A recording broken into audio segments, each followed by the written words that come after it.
Even her detractors admit that the charitable work of the Catholic Church has been extraordinary. But today we're going to see that Catholic charity has historically been even greater than Catholics themselves may realize. So join me today for the Catholic Church, Builder of Civilization.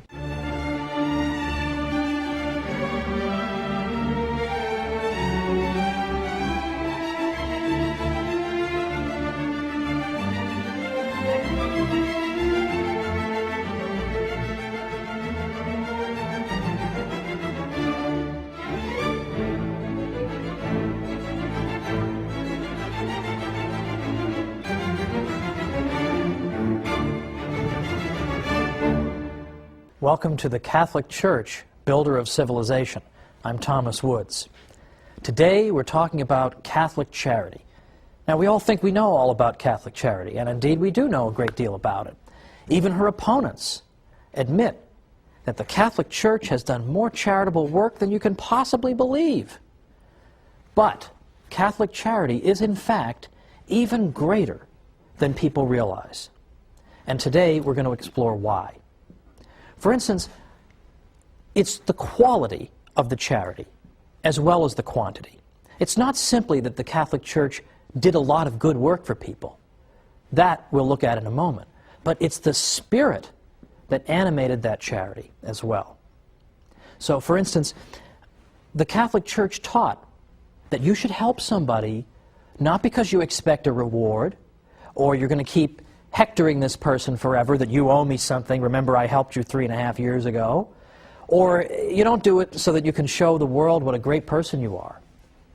You do it because it pleases God, because you respect a fellow human being as being made in the image and likeness of God, and that you know that charitable work pleases Him.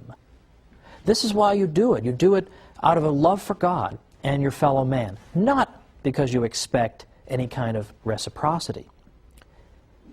Beyond that, we have even the counsel from the Church that you should even help your own enemies.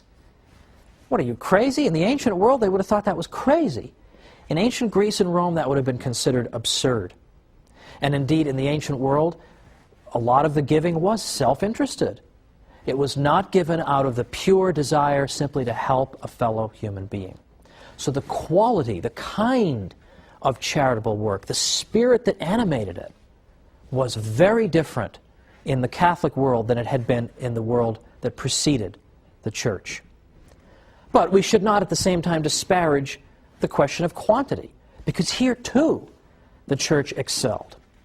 Because for the first time you had institutionalized care for the sick and widows and orphans and the poor. Now again, there had been generosity shown in the ancient world, no one would deny that, but nowhere near the level that we see under the Catholic Church. Now remember my rule, I want to cite anti-Catholics whenever I can to show that what I'm saying really is true, because even an opponent of the Church admits it. Well, I'm fond of citing a historian from the 19th century named W.E.H. Lecky, because he was known to be an opponent of the Catholic Church, and yet when he wrote about this subject, and he spanned the historical record, he concluded that there is no question that neither in practice nor in theory, neither in the institutions that were founded, nor in the place that was assigned to it in the scale of duties, did charity in antiquity occupy a position at all comparable to that which it has obtained by Christianity. So it's both the quality and the quantity of the Catholic charitable work that distinguishes it and makes it so historically interesting and compelling. Now, one objection can be raised to what I've said so far. There was an ancient school of philosophical thought called Stoicism. And the Stoics did indeed seem to be people who called for doing good deeds out of a sense of duty and without any expectation of reciprocity. The Stoics, in effect, believed that the wise man was a man who had no emotional connection to the world, who was such a master of his own person that he was utterly unperturbed by outside events, no matter how tragic. Well, it was in that spirit, that very, in a sense, empty kind of spirit of merely discharging your duty, that the Stoics engaged in charitable work. Yes, they taught that the wise man knows that he is a citizen of the world and all men are, in effect, to be cared for, but they are to be cared for without lending any emotional attachment to the relationship. So, for example, Seneca, who was a Stoic, said, "The sage will console those who weep, but without weeping with them. He will succor the shipwrecked, give hospitality to the proscribed, and alms to the poor, restore the son to the mother's tears, save the captive from the arena, and even bury the criminal. But in all, his mind and his countenance will be alike untroubled. He will feel no pity. He will do good, for he is born to assist his fellows, to labor for the welfare of mankind, and to offer each one his part. His countenance and his soul will betray no emotion as he looks upon the withered legs, the tattered rags, the bent and emaciated frame of the beggar. But he will help those who are worthy, and like the gods, his leaning will be toward the wretched.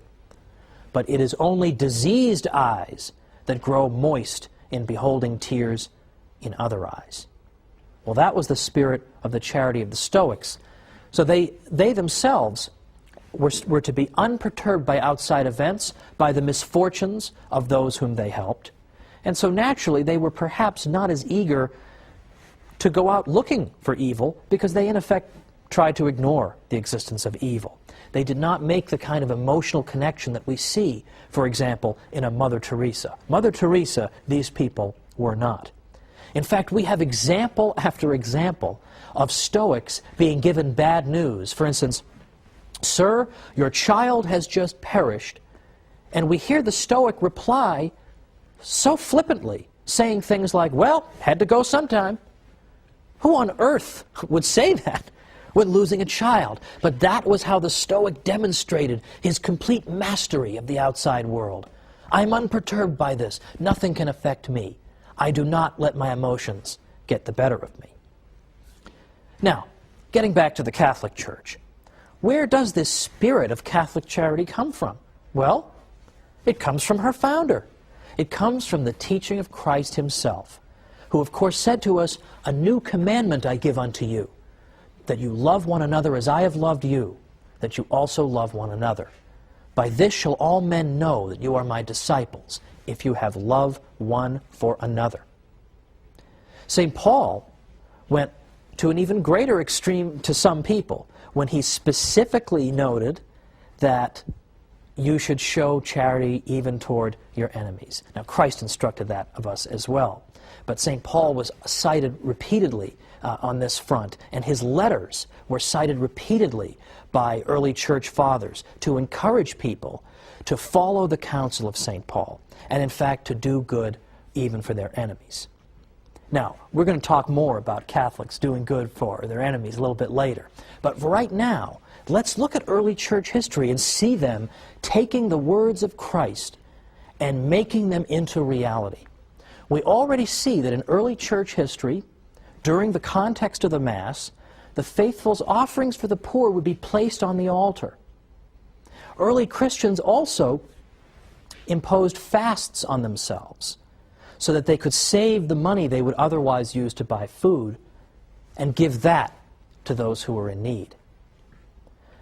Now, the church fathers even, who, as I said in a previous episode, were prolific writers, and that St. Isidore of Seville once said that if you tell me that you've read everything St. Augustine wrote, you're obviously a liar. Yet they found time to do this because this is an indispensable part of the Christian life. St. Augustine, for instance, established a hospice for pilgrims, ransomed slaves, and gave away clothing to the poor. In fact, he told people, "Don't give me expensive clothing as a gift. You may like me, you may be impressed with my writing and my speaking, but don't give me expensive clothes because I'm not going to wear them. I'm just going to sell them and give the proceeds to the poor."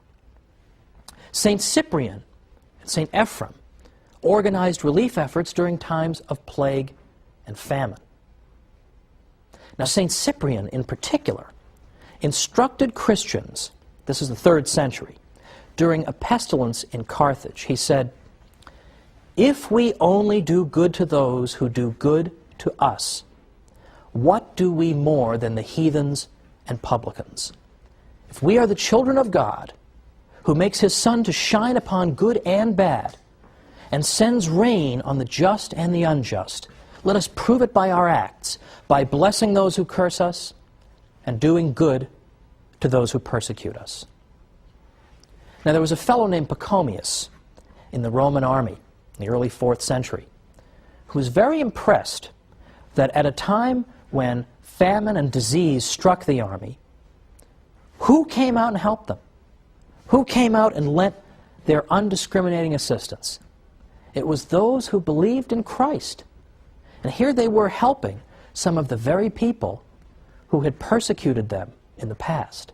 This amazed Pachomius. He wondered what kind of religious tradition could it be that could inspire this kind of disinterested benevolence, in which you would indiscriminately do good, even to those who had done evil to you. He couldn't believe these people.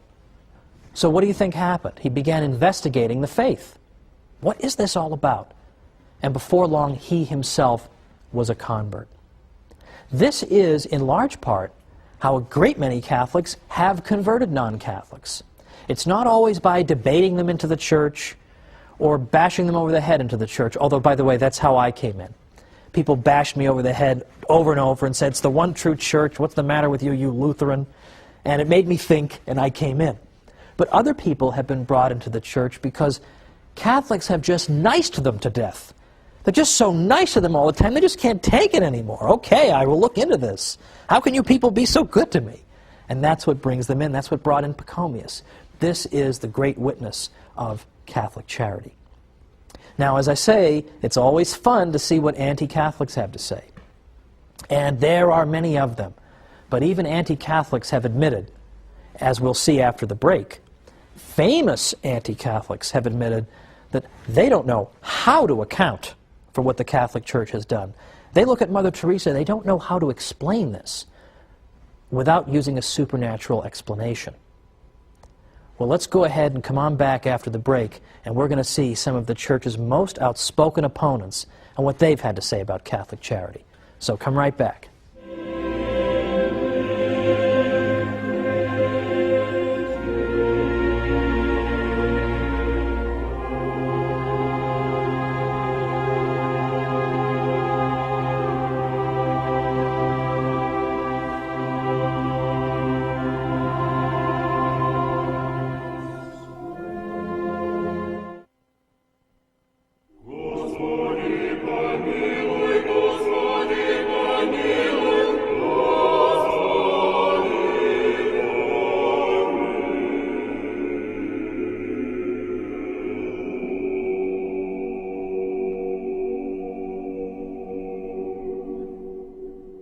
Welcome back to the Catholic Church, builder of civilization. I'm Thomas Woods.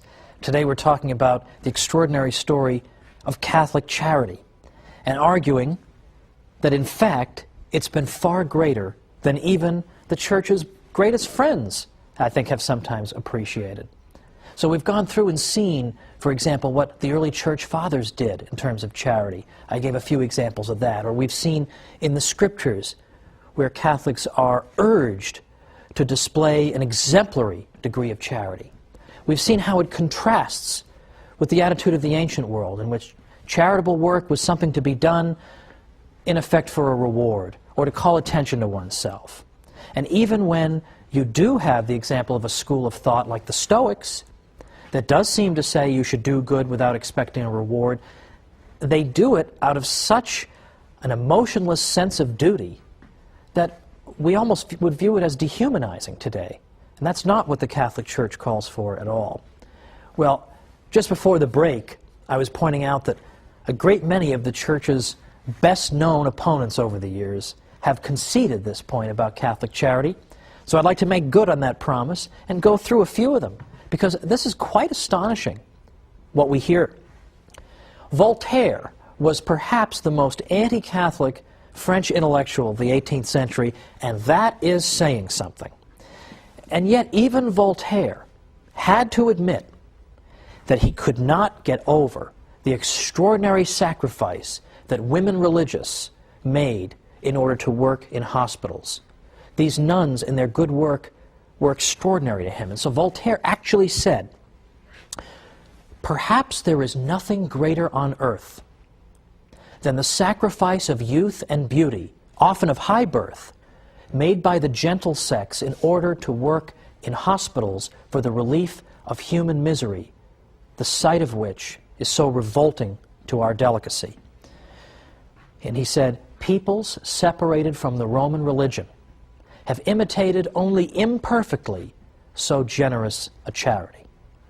Well, of course, ours is the Roman religion that he names. Now that is quite extraordinary, isn't it? That even Voltaire, who despised Catholicism, had to say, I have to hand to them, I don't know how to account for this. Another example I sometimes cite is Julian the Apostate. Julian the Apostate was a 4th century Roman emperor from about the 360s. And Julian was anti-Christian through and through.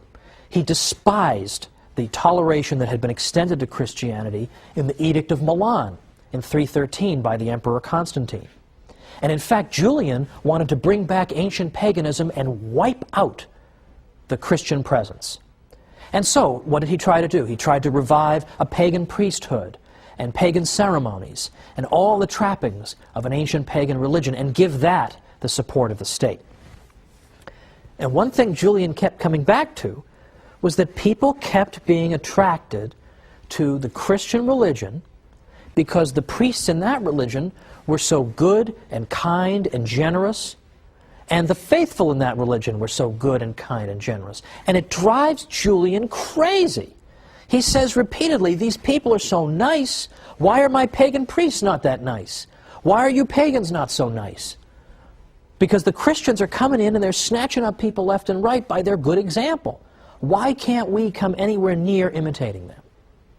Well, there's an interesting compliment, isn't it? Okay, I mean, Julian has no particular interest in complimenting people who have the faith, and yet here he is forced to do it because you're showing us up as pagans. Now, my personal favorite in this list is Martin Luther, because I myself am a former Lutheran. That is a whole other story for a whole other program. However, I know a little something about Luther. I've read an awful lot of what Luther wrote. And Luther himself admitted that he couldn't quite get a handle on Catholic charity either, and why it was that charitable work under his teaching seemed to dry up. He had no explanation for this, and it drove him crazy. Now, before I go any further, I want to anticipate an objection here, because sometimes I get this. I get people saying, well, should you really portray Martin Luther as an enemy of the Catholic faith? I mean, wasn't he, toward the end of his life, didn't I hear something about maybe he was having second thoughts? Well, I don't think so. Because in fact, the last book Martin Luther wrote was called Against the Papacy at Rome, an Institution of the Devil. So if he's having second thoughts, he has a very funny way of showing it. Well, Luther, of course, taught the doctrine of justification by faith alone. And he repeatedly said that we don't need to do good works in order to get into heaven. Now, this is a very technical theological discussion here. And Luther, by the way, was not saying that nobody should do good works. In fact, Luther argued that a Lutheran could do good works in an even purer spirit than a Catholic could, because a Lutheran would know that the good works were not going to do anything for him salvation-wise. He was doing them only because he loved God. Whereas a Catholic is always thinking in terms of self-interest when he does good works. But Luther's point was that good works aren't going to do anything in terms of your salvation, whether they're done in the state of grace or whatever, not going to do anything. But what some people took Luther to mean, and Luther is partly to blame for this, was that you don't need to do good works, period. Because Luther would speak in such exaggerated language that at one point he actually said, you can commit adultery 100 times a day, and you can commit 100 murders a day, but as long as you have a lively faith, this will not tear you away from Christ. Well, I think people can be forgiven if they conclude from that that good works are not that important. So what Luther started to see in his day was this phenomenon, whereby a tradition of good works began to dry up completely. In fact, Luther himself deeply regretted this and said, at least under the papacy, that is to say, at least under the Catholic Church, you didn't have to force people to be charitable. You didn't have to hold a gun to their heads. They would be charitable spontaneously. It says, whereas living under the gospel, and by under the gospel he means under Lutheranism, he says, not only do I see no charity, to the contrary, people are grasping at each other's belongings. People have become envious and self-centered. He was very interested in this. And throughout his life, he continued to observe good works by Catholics in hospitals and so forth. And it really was a rebuke to him. In fact, at one point, he got so frustrated with his fellow Germans that he tried to leave altogether. He just said, I just had it with you people. Nobody's living the gospel. Nobody's living the Christian life. Well, that's interesting. He had to concede. The Catholic Church had helped to make people charitable. Now, a couple of years ago, I was interviewed in the Washington Post. So obviously somebody was fired over that, but I was interviewed in the Washington Post in their live online segment, which I really like, because it's a live question and answer session on the internet. And so readers can type in questions, and then I'm sitting at my computer and I'm seeing all the questions come in, and then I answer them. Well, the questions are coming in fast and furious, so if you didn't have carpal tunnel syndrome before this process, you definitely have it afterward. One of the questions I got, I thought was very interesting, and I thought a fair question. The person asked, after all, however, isn't Catholic charity really at its root self-interested? Because, in fact, isn't the person engaged in charity because he expects a reward? He expects to go to heaven. So can't we really say that really Catholic people are no different from people in the ancient world? They're all seeking rewards. And so I thought that was a fair enough objection. So I explained, I gave this answer.